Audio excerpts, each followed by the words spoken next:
Hello, my name is Adam Conard. I am in EDL 850 School Law, and this is my case study, Internet Use Violations. Category 1, Problem Identification and Analysis.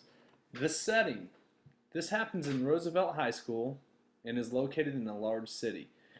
Families have money here. Some of the wealthier families have doctors, lawyers, and investment brokers in the households. Students have the latest technology at their fingertips. Students dress with the latest fashion, and money is not a problem in this district. Who is involved in this case? Dr. Stephen Forbes. He's a principal at Roosevelt High School, and he has been for the last 9 years.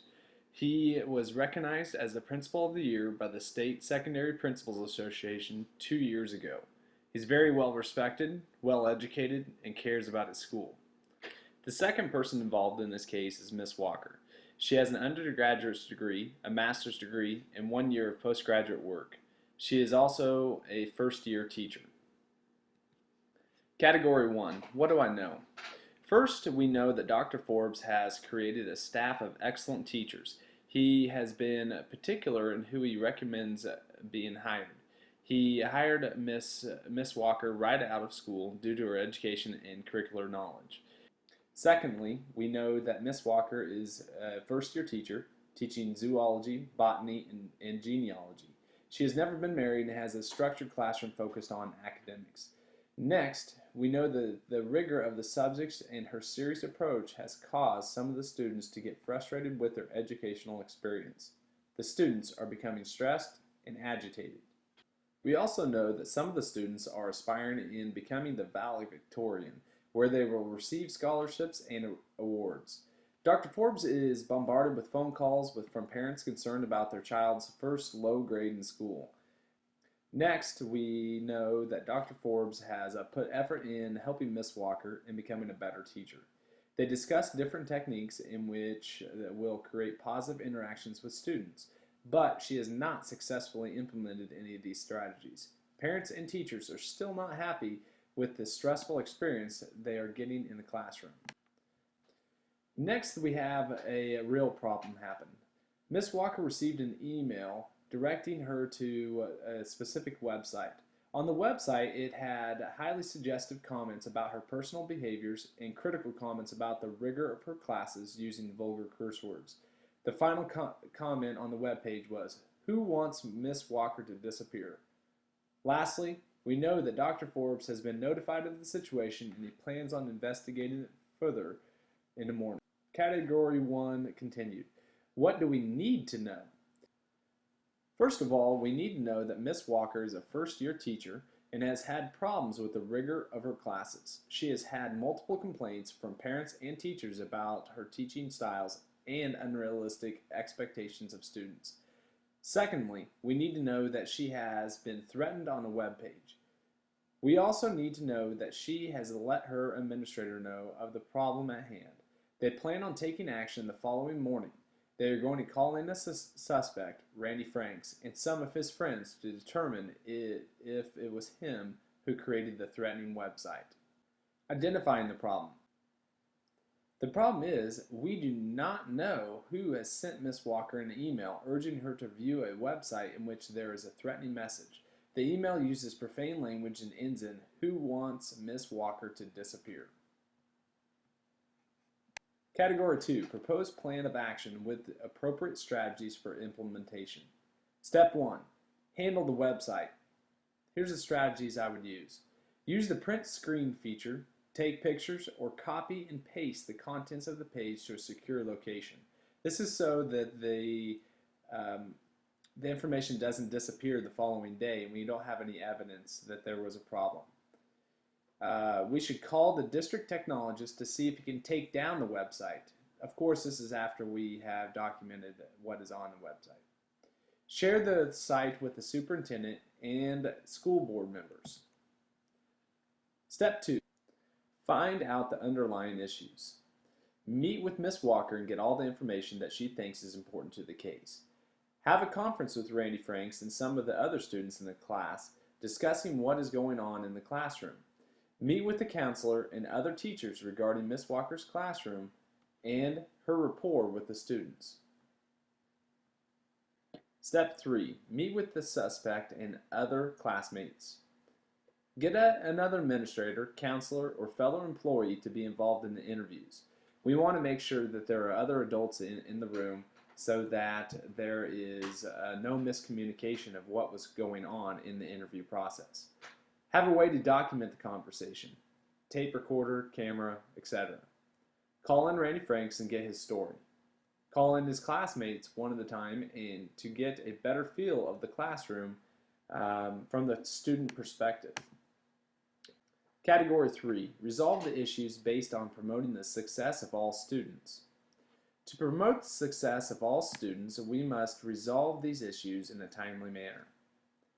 If we allow the issues to go unresolved or take too much time narrowing down a solution, the students will suffer. We need Ms. Walker to feel safe in her classroom and get back to teaching. There are several students who are concerned about their education and their opportunity to obtain scholarships by becoming salutatorian or valedictorian of the class. Resolve the issues. To promote the success of all students, we need to take down the distracting website and find the culprit. The IT director will need to assist us in dismantling the website. After this has happened, we will need to conduct interviews and narrow down suspects. The interview should start with Randy Franks, due to his snide comments in class and his exceptional ability with technology. When we find the person involved, a discipline plan will need to be set. If the student is hostile, then the student should be removed from Miss Walker's classroom, especially since there was a threat on Miss Walker. Who wants Miss Walker to disappear? Lastly, to promote the success of all students, the teacher must have a classroom environment that is safe, productive, and has set rules and consequences. The students need to know that snide comments and disruptive behavior is not tolerable in the classroom. Ms. Walker will need to be set up with a mentor teacher and go through professional development so that she can become a better teacher. Category 4. Debrief the problem by reflecting on what you were thinking, feeling, and valuing, and by identifying the issues that are unresolved or open to further investigation. What was I thinking? When I was first reading the situation, I was thinking that Miss Walker is a poor teacher. Her classroom instruction was not working, and she was not making modification to her teaching style. A great teacher will adapt to their classes without causing the students' stress levels to rise. Once there was a threat on Miss Walker, I was thinking that she was overreacting. The students that Miss Walker are teaching are from wealthy backgrounds, and statistics say that the more crime-related offenses come from less financially fortunate people. The students are most likely wanting to get rid of Miss Walker as a teacher, and not actually kill her. There are several of the students who are aspiring to become valedictorian and salutatorian. They are most likely upset that this opportunity is slipping away from them. What was I feeling? I feel awful for Miss Walker. She is the first-year teacher and did not have a mentor teacher to help her with the hardest years of her teaching. Even though Dr. Forbes gave her suggestions, she needs someone to help her that is in a similar department and can relate to her curriculum. I am also feeling that it is indeed Randy Franks who made the website. He has a strong technology skills to create the web page, and he has also had a history of bad behavior in class. Lastly, I feel that Miss Walker needs help becoming a better teacher. She has not done a good enough job adapting to her first year of teaching. I would start providing her more professional development and give her a mentor teacher. What do I value? First of all, I value our school's reputation. We have worked hard in becoming one of the best schools in the state. I also value that I have surrounded myself with terrific staff members. Second of all, I value Miss Walker's superb judgment in calling me when she found the website. With her immediate action, we are more likely to catch the person responsible and save our school's reputation, and also provide Miss Walker with a sense of safety by resolving the issue. I also value our technology-rich school district. With the right technology, we can track the web page to the culprit and then start a plan of action for discipline. The web page should be taken down without much hassle. Category 4, what are the unresolved issues? There are issues that are unresolved or open to further investigation. They are as follows. We do not know who created the website. We have not provided Miss Walker a solution for her not feeling safe. Miss Walker needs help becoming a better teacher. The website is still active. There are parents concerned with their children's education. Category 5, Reflection of Standard 5. Dr. Forbes consistently demonstrates a clear and compelling sense of integrity and ethical behavior that serves as a model for all members of the school community. In the past, he has strived in gaining respect in the community. When Miss Walker was struggling in her classroom, he made an effort to help her with her delivery. On the night Miss Walker talked with him, he was very calm and didn't jump to conclusions. He told her that they would handle it in the morning, which is always a good idea since emotions can make people miss important facts. He also did an excellent job of not blaming Randy Franks, even though Miss Walker had her own conclusion. He is going in conference with several people. Even though this occurrence will most likely tarnish the school's great reputation, Dr. Forbes is adamant that they resolve the issue at hand. Standard Component 2. Dr. Forbes acted with fairness when in handling this issue. He made it clear to Miss Walker that they would find the person who created the web page, yet he didn't blame Randy Franks for his action. He told Miss Walker that he would call in Randy and his friends to interview them. Second of all, Dr. Forbes consistently and genuinely treats all stakeholders fairly, vigorously expects ethical behavior, and is willing to confront those who fail to meet this expectation. He could have avoided the issue and hoped it resolved itself, but that wouldn't have been fair to his teacher. He chose to confront several students and get to the root of the problem. He also treated Randy fairly, giving him a fair chance. Standard Component 3.